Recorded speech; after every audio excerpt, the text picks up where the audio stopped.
Album को देख कर दिव्या अपने कॉलेज के ख्वाबों में जैसे खो सी जाती है। एक क्लासरूम में एक बेंच पर दो लड़कियां बैठी हुई थीं।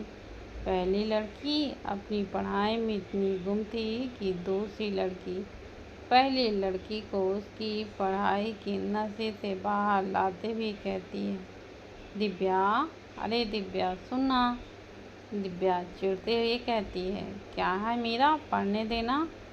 मीरा उसे पीछे इशारे करते हुए कहती है, अरे देखना आज जो ब्लैक शर्ट में कितना हॉट लग रहा है। दिव्या अपना ध्यान किताबों में फिर से डालते हुए कहती है, हाँ तो जाना उसी के पास और मुझे शांति से पढ़ने दे। मीरा दिव्या के किताबों को बंद करते हुए कहती है, अरे एक बार देख तो सही, जब से वह आया है सभी लड़कियां उसके पीछे पड़ी हैं और एक तू है जो किताबों के अंदर घुसी हुई है। आज तक तूने एक नज़र उसे देखा तक नहीं। अपनी किताबों को बंद करने की वजह से दिव्या मीरा को घूरते हुए देख कर कहती है, क्या करूं मैं। उसे देखकर मीरा के बहुत जिद करने पर दिव्या मुंह बनाते हुए पीछे पलट कर देखती है। जैसे ही दिव्या की नज़र पीछे बैठे लड़के पर पड़ती है, उसकी नज़रें वहीं पर ठहर सी जाती हैं। ब्लैक कलर के शर्ट, गोरा रंग की त्वचा पर उस लड़के पर बहुत ही जच रहा था। वह लड़का लास्ट बेंच पर बिल्कुल शांत सा बैठा किताबों पर खोया हुआ था। दिव्या की नज़रें तो जैसे उस पर से हटी नहीं रही थी। वह काफ़ी देर तक उसकी नज़रों को अपनी तरफ करने की कोशिश करते हुए उसे ही देख रही थी, लेकिन वो लड़का तो जैसे दिव्या की नज़रों से बिल्कुल अनजान अपनी ही किताबों पर नज़रें गड़ाए हुआ था। लेकिन दिव्या उसे और देर तक नहीं देख पाई, क्योंकि मीरा उसे चिढ़ाते हुए कहती है, ओए ओए, नज़रें ही नहीं हट रही हैं। मीरा के ऐसे बोलते ही दिव्या की नज़रें उससे हटकर मीरा की तरफ घूर कर देखने लगती हैं। मीरा अपनी चमकती आंखों से दिव्या को देखते हुए कहती है, पसंद आया। दिव्या किताब से मीरा के सर पर मारते हुए कहती है, अगर अभी तुमने मुझे फिर से पीछे देखने के लिए कहा ना तो मैं तुम्हारे साथ बिल्कुल नहीं बैठूंगी। मीरा दिव्या की बातों को इग्नोर करते हुए कहती है, काश आदित्य मेरा हो जाता। दिव्या मीरा को कंफ्यूजन में देखते हुए, ये अब आदित्य कौन है। मीरा अपने सर पर मारते हुए कहती है, हाय क्या लड़की है। आदित्य सिंघानिया को कॉलेज का हर एक स्टूडेंट, क्या प्रिंसिपल, क्या टीचर से लेकर जानवरों को भी पता है। और एक तू है, किताबों से फुर्सत मिले तब तो तुझे कुछ दिखेगा। दिव्या चिढ़ते हुए कहती है, हाँ तो मैं उसे जानकर भी क्या करूँगी। शादी तो मुझे करनी नहीं है कि उसे बायोडेटा जान लूँ। मीरा मुंह बनाते हुए कहती है, तेरा तो कुछ नहीं हो सकता। दिव्या अपने कॉलेज में इतनी खोसी गई थी कि उसे ये तक पता नहीं चला कि कब से दोपहर से शाम हो गई। इन सब बातें याद करके दिल में इस तरह बसी हुई हैं कि उसे कभी भुला ना सके। दिव्या ये सब यादों में गुम ही थी कि उसे अपने पास किसी के होने का एहसास होता है। वो जैसे ही उस एहसास को देखने के मकसद से अपने सामने देखती है तो वह पलकें झपकाना ही भूल सी जाती है, क्योंकि सामने आदित्य उसे मुस्कुराते हुए देख रहा था। दिव्या की नज़रें अपने ऊपर महसूस होते ही आदित्य मुस्कुराते हुए ही उसकी ओर बढ़ने लगता है। दिव्या एकटक बस उसे ही देख रही थी। आदित्य को अपने पास आते हुए महसूस करते हुए दिव्या की धड़कनें बहुत ही तेज से शोर करने लगती हैं। दिव्या अपनी सांसों को संभालते हुए अपनी जगह से खड़ी हो जाती है। दिव्या बिल्कुल पत्थर की मूरत के समान एक ही जगह खड़ी थी। अगर उसमें जान ना होती तो बिल्कुल पत्थर की मूर्ति कहलाती। आदित्य के होने से ही दिव्या की धड़कनों में हलचल सी होने लगी, जिसे संभालना उसके लिए मुश्किल हो रहा था। आदित्य कुछ कदम चलने के साथ दिव्या को बहुत ही प्यार से देखने लगता है। दिव्या भी उसके इस प्यार के लिए जैसे कब से ही तरस रही हो। वह भी उसका साथ देते हुए नज़रों से नज़रें मिलाए खड़ी हो जाती है। दोनों ने अभी ठीक से देखा भी नहीं कि तभी आवाज़ आई, भाभी। आवाज़ सुनते ही दिव्या जैसे होश में आई। दिव्या के सामने आदित्य का चेहरा नहीं बल्कि अनुज का था, जो कब से आवाज़ दे रहा था। अनुज फिर से दिव्या की आवाज़ देता हुआ कहता है, भाभी। दिव्या अब जैसे पूरी तरह से अपनी दुनिया में वापस आ गई थी। उसने जवाब दिया, हाँ। अनुज कहता है, भाभी आप कहाँ खो गई? मैं आपको कब से आवाज़ दे रहा हूँ। दिव्या अनुज से नज़रें चुराते हुए एल्बम को बंद करके कबर्ड की तरफ बढ़ते हुए कहती है, ओ मैं कुछ सोच रही थी तो ध्यान नहीं गया। इतना बोलते बोलते दिव्या उस एल्बम को कबर्ड में ही रख देती है। अनुज उन बातों को छोड़ते हुए कहता है, खैर अब ये छोड़िए भाभी, दादी ने आपको नीचे बुलाया है। दिव्या अनुज को देखते हुए कहती है, ठीक है चलिए। दिव्या कितने बोलते हुए अनुज अपना एक हाथ बढ़ा देता है और मुस्कुराते हुए कहता है, क्या इस प्यारे से देवर को अपनी भाभी की सेवा करने की अनुमति दे सकती हैं? अनुज की बात सुनकर दिव्या पहले उसके हाथों को देखती है, फिर उसके चेहरे को, जो बिल्कुल मासूम सा था। दिव्या मुस्कुराते हुए अपना हाथ अनुज के हाथों में दे देती है। अनुज दिव्या के हाथों को पकड़कर कमरे से निकल जाता है। हॉल में सब कोई बैठे अपनी बातों में मदमस्त थे कि उन्हें सीढ़ियों से नीचे उतरने की आहट सुनाई देती है तो सब ऊपर की ओर देखते हैं। अनुज दिव्या का हाथ पकड़े हुए कुछ बात करते हुए उतर रहा था।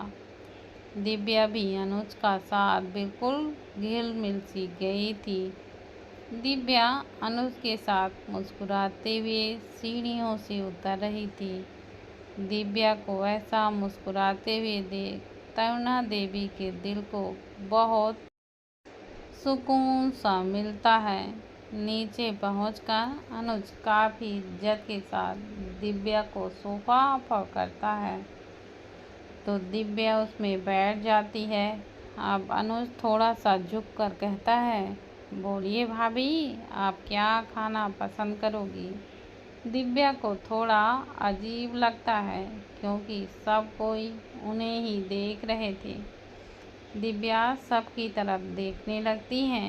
अनुज दिव्या का पीछा करते हुए सब कोई को देखकर कहता है, अब सब मेरी भाभी को नज़र लगाना चाहते हैं। सभी लोग ना में सर हिला देते हैं तो अनुज फिर से कहता है, तो फिर आप सब उन्हें इस तरह से क्यों देख रहे थे? इस बार सभी को समझ आता है कि उन्होंने फ्लो फ्लो में अपना सिर ना में हिला दिया है।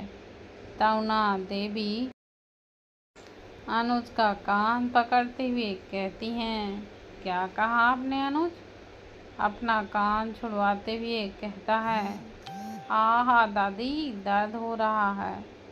उसे ऐसे नौटंकी करता देख तरुणा देवी उसका कान छोड़ देती हैं और सब अपने दर्द को भूलकर मुस्कुराने लगते हैं।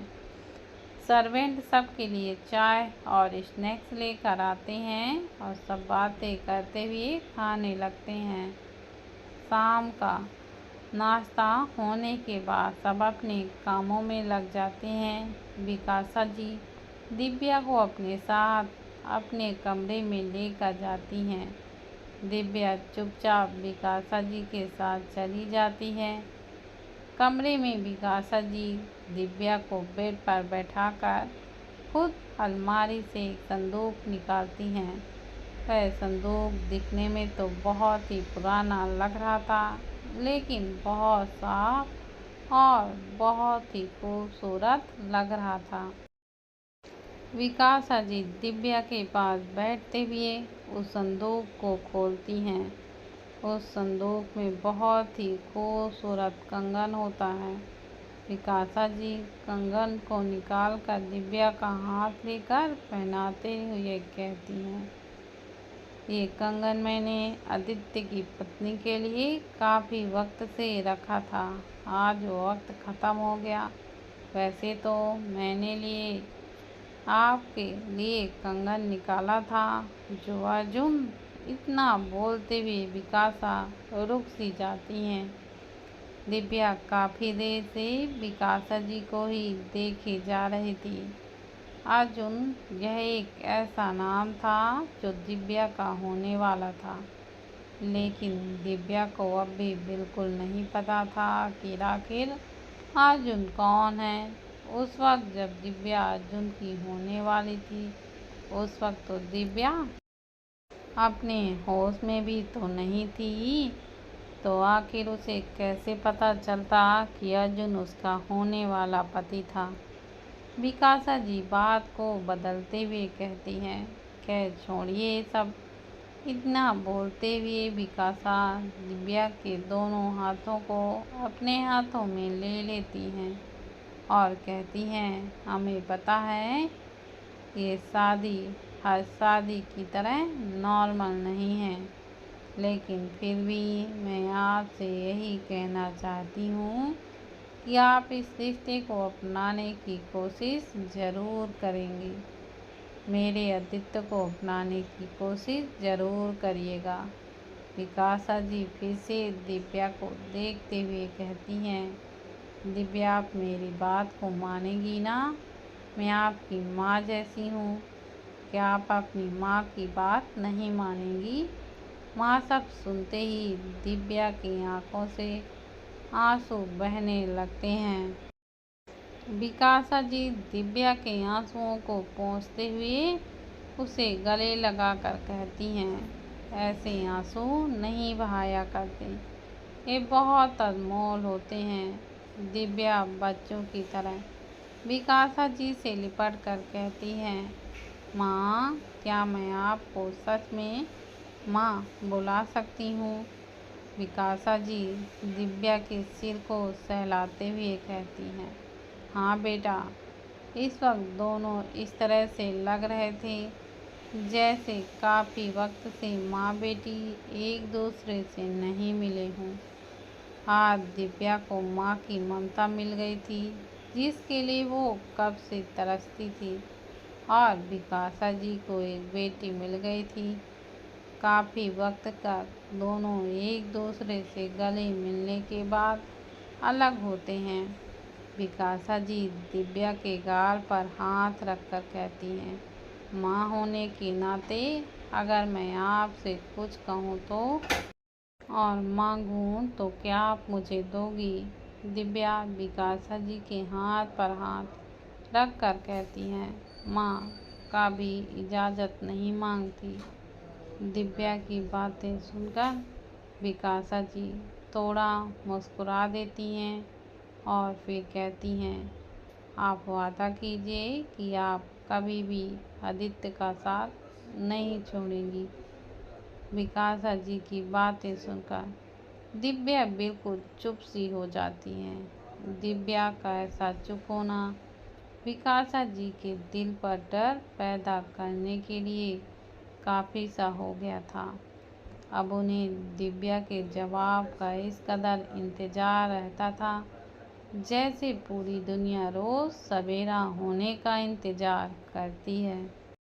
विशाखा जी के ऐसे सवाल से दिव्या पूरी तरह से सोच में पड़ जाती है। आखिर में वो अपनी माँ को कैसे यह वचन दे दे कि वह आदि के साथ इस रिश्ते को पूरे मन से निभाएगी। उसने आदित्य को ठीक से अभी तक जाना ही कहाँ था, तो वह कैसे कह दे कि वह आदित्य को अपना बना लेगी। दिव्या का चुप रहना विकासा के मन में डर पैदा कर रहा था। अब जब आदित्य की शादी हो गई है, भले ही मजबूरी में हुई हो, उसे निभाना तो दोनों को पड़ेगा। अब दोनों रिश्ते में बंध चुके थे। बहुत देर तक दोनों के बीच बिल्कुल शांति सी छा जाती। दिव्या को अंदर अंदर यही बात परेशान कर रही थी। अगर उसने यह कह दिया कि वह आदित्य के साथ अपने रिश्ते को बढ़ाएगी, तो क्या वह अपनी कही हुई बात को कर भी पाएगी। विकासा भी बात से परेशान थी कि क्या दोनों का रिश्ता आगे बढ़ पाएगा। विकासा जी आदित्य को बहुत अच्छी तरह से जानती थी कि आदित्य कभी भी अपनी ज़िंदगी में किसी को जगह नहीं देगा। आखिरकार उसे बचपन से जिस दर्द की वजह से अकेला रहना पड़ा था, वह अब भी उस दर्द को संभाले बैठा हुआ था। वह आज भी अपने परिवार से घुल मिल नहीं पाया था। दिव्या और कुछ सोच पाती या विकासा जी अपने सवाल को फिर से दोहरा पाती, उससे पहले ही रूही आवाज़ देती है, बड़ी माँ, दादी आपको और भाभी को बुला रही हैं। सोच में डूबी दिव्या बाहर आती है और विकासा जी की ओर देखती है, फिर उनके साथ बाहर चली जाती है। बाहर आकर देखते हैं तो रात के 9 बज रहे थे। दोनों अपनी सोच और सवालों में इतने मग्न थे कि उन्हें वक्त का भी पता नहीं चला। सब डाइनिंग टेबल पर बैठे दोनों के आने का ही इंतज़ार कर रहे थे। दिव्या डाइनिंग टेबल पर नज़र डालती है तो सभी बैठे होते हैं सिवाय आदित्य के। दिव्या डाइनिंग टेबल पर बैठ जाती है। तभी तरुणा देवी एक सर्वेंट से कहती हैं, आदित्य को आपने खाना दे दिया। सर्वेंट का जवाब आता है, जी मालकिन। आदित्य का नाम सुनते ही दिव्या के जैसे कान खड़े हो जाते हैं। वह काफ़ी गौर से बातों को सुन रही थी और समझने की कोशिश कर रही थी। दिव्या अपना सर उठाकर सबको देखती है। सब कोई अपना खाना खाने में व्यस्त था। उनको ऐसे देखकर दिव्या भी अपना खाना खाने लगती है। रात के करीब 2 बजे दिव्या अपने बिस्तर पर इधर से उधर करवट लिए ही जा रही थी। उसे रह रहकर आदित्य और विकासा जी की बातें ही याद आने लगती हैं, जो उसे सोने ही नहीं दे रही थी। दिव्या जब डिनर करने के बाद कमरे में आई थी, तब भी आदित्य कमरे में नहीं था। दिव्या जब पूरी तरह से परेशान हो जाती है तो उठकर बैठ जाती है। दिव्या अपनी नज़रें पूरे बेड पर डालती है तो उसमें उसके सिवाय कोई नहीं होता। दिव्या अपसेट से उठकर बैठ जाती है और बालकनी की तरफ बढ़ने लगती है। बालकनी की तरफ वह जाने के लिए जैसे ही मुड़ती है, उसे सोफे पर सोया हुआ आदित्य दिखाई देता है। आदित्य को ऐसे देखते ही दिव्या को जाने क्या हो जाता है। वह आदित्य की तरफ बढ़ जाती है। उसके पास पहुंचते ही वह आदित्य के सामने सोफे के नीचे बैठ जाती है और आदित्य को देखने लगती है। आदित्य उसके लिए अब बिल्कुल सुकून सा बन गया था। वैसे तो दिव्या ना कभी आदित्य के इतने पास आई थी और ना ही कभी उससे बात हुई थी। आदित्य को देखते देखते दिव्या को एक सुकून भरी नींद आ जाती है और वह वैसे ही आदित्य के पास बैठकर सो जाती है। आदित्य को तो जैसे कुछ पता ही नहीं था। वह सुकून सी अपनी नींद को पूरी करता है। अगली सुबह जब आदित्य की आंखें खुलती है तो उसे दिव्या का मासूम सा चेहरा अपने पास दिखाई देता है। दिव्या का चेहरा आदित्य के बिल्कुल सामने था। अगर आदित्य थोड़ा और झुक जाता तो दिव्या और उसके होंठ एक हो जाते। दिव्या बहुत गौर से आदित्य को देखने लगता है। दिव्या का चेहरा पर पिछले दिन की तरह दर्द और परेशानी बिल्कुल नहीं थी। पता नहीं क्यों, लेकिन दिव्या को अपने इतने करीब देखकर आदित्य के दिल में हलचल सी होने लगती है। आदित्य दिव्या की उड़ती हुई जुल्फों को संभालने के मकसद से अपने हाथ बढ़ाने लगता है। काफ़ी हद तक आदित्य का हाथ दिव्या के चेहरे को छूने के लिए बढ़े ही थे कि उसे कुछ याद आता है। यह याद आते ही आदित्य का हाथ पीछे की ओर जाने लगता है। वह अपने जज्बातों को संभालते हुए दिव्या से दूर हो जाता है और सोफे से उठकर वॉशरूम चला जाता है। हर बार की तरह दिव्या की नींद आदित्य के शावर लेते हुए पानी से खुल जाती है। दिव्या अपनी आँखें धीरे धीरे खोलती है। अपने पास आदित्य को ना देखकर दिव्या वॉशरूम की तरफ देखती है। उसी वक्त वॉशरूम का दरवाज़ा खुलता है और आदित्य शर्टलेस वॉशरूम से बाहर निकलता है।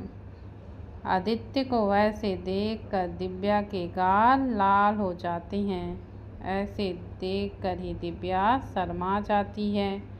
वह अपनी जगह से उठकर वॉशरूम की तरफ बढ़ जाती है। वह वॉशरूम की तरफ पहुंचती है, लेकिन उसी वक्त आदित्य शर्ट लेने के लिए मुड़ता है, जिससे वह दिव्या से टकरा जाता है। टकराने की वजह से दिव्या खुद को संभाल नहीं पाती और गिरने लगती है। तभी आदित्य झट से दिव्या को कमर से पकड़ लेता है। आदित्य का एक हाथ दिव्या के कमर और दूसरा हाथ दिव्या की पीठ पर होता है। दिव्या के हाथ आदित्य के सीने पर और दूसरा हाथ आदित्य के मस्कुलर बॉडी पर होता है।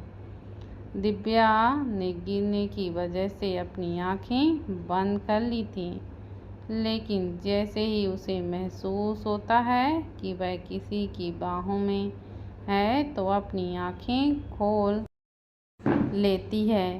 आंखें खोलते ही उसकी नज़रें आदित्य की नज़रों से टकरा जाती हैं। एक पल के लिए जैसे दोनों का समय वहीं थम सा गया था।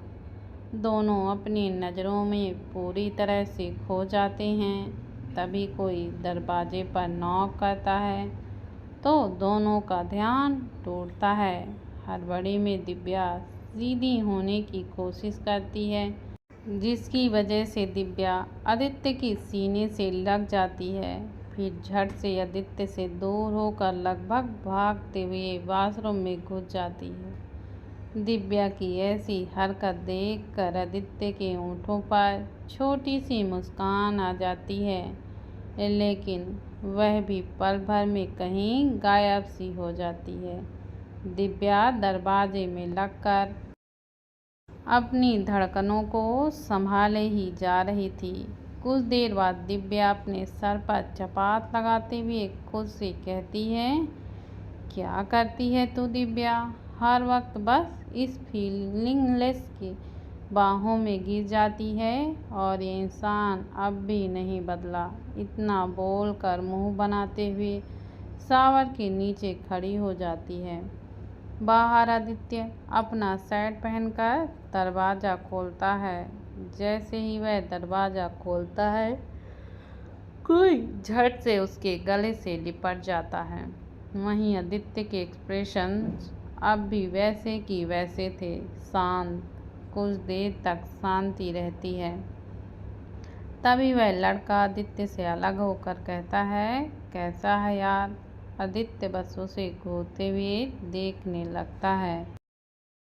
उसके नज़रों को समझते हुए वह लड़का बोलता है, वो आज ही मैं अपने वीकेंड से वापस लौटा हूँ। मैं हॉस्पिटल गया था तो मुझे एक केस दिया गया कि मुझे तेरे घर रहकर अर्जुन की तबीयत का ध्यान रखना है। वैसे यार, अर्जुन भाई की ऐसी हालत कैसी हो गई? उनकी तो शादी होने वाली थी ना?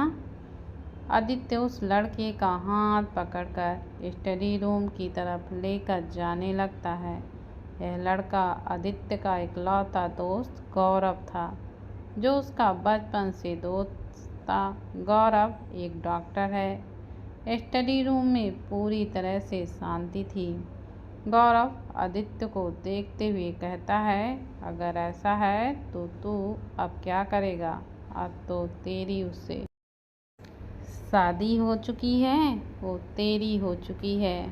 आदित्य झट से कहता है, वो मेरी कभी नहीं हो सकती। वो भाई की थी और हमेशा भाई की ही रहेगी। जैसे ही भाई ठीक हो जाएंगे, मैं उसे डिवोर्स दे दूंगा। सौरभ आदित्य के कंधे पर हाथ रखकर कहता है, लेकिन दादी? आदित्य गौरव की तरफ मुड़ते हुए कहता है, मैं दादी को मना लूँगा।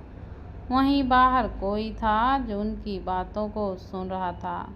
यह और कोई नहीं, दिव्या थी, जो नीचे जाने के लिए स्टडी रूम से गुजर रही थी। दिव्या ने दोनों की सारी तो नहीं, लेकिन आखिरी बात सुन ली थी, जिससे वह समझ चुकी थी कि यह उसके बारे में ही बातें हो रही हैं। यह सब सुनकर दिव्या तो हैरान हो जाती है। आखिर आदित्य किसकी बातें कर रहा था? कौन है जिसकी दिव्या है? लेकिन जो भी हो, दिव्या और आदित्य के बीच रिश्ता बना था, वह ऐसे ही टूट जाएगा। और ये सब सोचकर ही दिव्या के दिल में दर्द सा उठता है। दिव्या अपने दर्द को संभाले जा रही थी, लेकिन फिर भी दर्द आंसू बनकर उसके आंखों में झलकने लगती है। दिव्या ने दादी के जाने के बाद जिसका हाथ थामा था, वह आदित्य है, लेकिन उसने भी उसे अपनाने से इनकार कर दिया। वह अब पति होते हुए भी सुहागन नहीं रहेगी। होगी भी कैसे? उसके पति ने रिश्ता बनने से पहले ही तोड़ने की बातें जो कह दी थी। दिव्या वहीं खड़ी अपने आंसू बहाए जा रही थी कि रूहानी उसके कंधे पर हाथ रखकर पुकारती है, भाभी। दिव्या झट से अपने आंसुओं को पोंछते हुए पीछे पलटकर मुस्कुराते हुए कहती है, हाँ। रूहानी कहती है, भाभी। वह इतना ही बोल पाती है कि उसे दिव्या की आंखें दिखाई देती हैं, जो रोने की वजह से थोड़े लाल हो गए थे। रूहानी उसके छुपे आंसुओं को देखते हुए कहती है, भाभी आप रो रही हैं? दिव्या अपने आंसुओं को छुपाते हुए कहती है, नहीं तो वो मेरे आंखों में कुछ चला गया था, तो बस इसलिए। दिव्या की बातों से रूहानी को संतुष्टि तो नहीं होती, लेकिन फिर भी वह यह सब नहीं पूछ कर कहती है, चलिए भाभी, आज अर्जुन भाई को हॉस्पिटल से यहाँ शिफ्ट किया गया है, तो हम उनसे मिलने चलते हैं। दिव्या यह नाम हमेशा से ही सुनती आई है, लेकिन उसे उसके बारे में कुछ भी नहीं पता था। इसलिए वह आज डिसाइड करती है कि वह जान कर ही रहेगी कि आखिर अर्जुन कौन है। इसी मकसद से दिव्या रूहानी को देखते हुए कहती है, अर्जुन? अर्जुन कौन है? रूहानी को पहले थोड़ी सी तो हैरानी होती है, लेकिन शादी के उस दिन को याद करके उसे समझ आ जाता है कि दिव्या को अर्जुन के बारे में कुछ पता नहीं है। इसलिए वह दिव्या से कहती है, वही जिससे आपकी शादी होने वाली थी। रूहानी की बातें सुनते ही दिव्या की आंखें हैरानी से बड़ी हो जाती हैं। वह काफ़ी हैरानी से कहती है, शादी होने वाली थी मतलब? रूहानी दिव्या के कन्फ्यूजन को दूर करने के लिए उस दिन जो हुआ था वह सब बता देती है। यह सब सुनकर दिव्या स्तब्ध रह जाती है। इतना कुछ जो भी हुआ था वह सिर्फ दिव्या की वजह से हुआ था। ये सब जानकर दिव्या बुरी तरह से टूट जाती है। रूहानी दिव्या को सब बताकर हाथ पकड़कर उसे अर्जुन के रूम की तरफ लेकर जाती है। दिव्या बेजान सी रूहानी के साथ धीरे धीरे कदमों के साथ जाने लगती है। थोड़ी देर में दोनों एक कमरे में पहुंचते हैं जहां परिवार के हर सदस्य मौजूद अर्जुन के बेजान पड़े शरीर से मिल रहे थे। अर्जुन को देखते ही दिव्या को शादी के दिन हुए हादसे एक एक करके याद आने लगते हैं। ये वही हादसे थे जो दिव्या के उस वक्त के दर्द की वजह से छुप गए थे। अब दिव्या की ज़िंदगी में एक नया दर्द जन्मा था। वह यह दर्द था कि इस परिवार के एक बेटे की ऐसी हालत दिव्या अपने आप को कभी माफ़ नहीं कर सकती, क्योंकि जो भी हो रहा था वह सिर्फ और सिर्फ उसकी वजह से हो रहा था। लेकिन दिव्या यह समझ नहीं पा रही थी कि आखिर उसने ऐसी कौन सी गलती कर दी थी जिसकी सज़ा उसे इस तरह से मिल रही थी। आखिर क्यों इतना दर्द उसे मिल रहा था। दिव्या यही सब सोचते हुए अर्जुन के पास पहुंच जाती है और उसे बड़ी गौर से देखने लगती है। यही तो था जो दिव्या के साथ कसमें खाने वाला था। यही तो था जो दिव्या को अपनी ज़िंदगी में लाने वाला था। यही तो वह था जिसने अपनी जान की फिक्र न करते हुए दिव्या को अपना बनाने वाला था। और आज दिव्या की वजह से उसकी हालत ऐसी हो गई कि वह अपनी आँखें खोलकर अपने परिवार को देख न सकता, अपने पैरों से चलकर किसी के साथ चल नहीं सकता।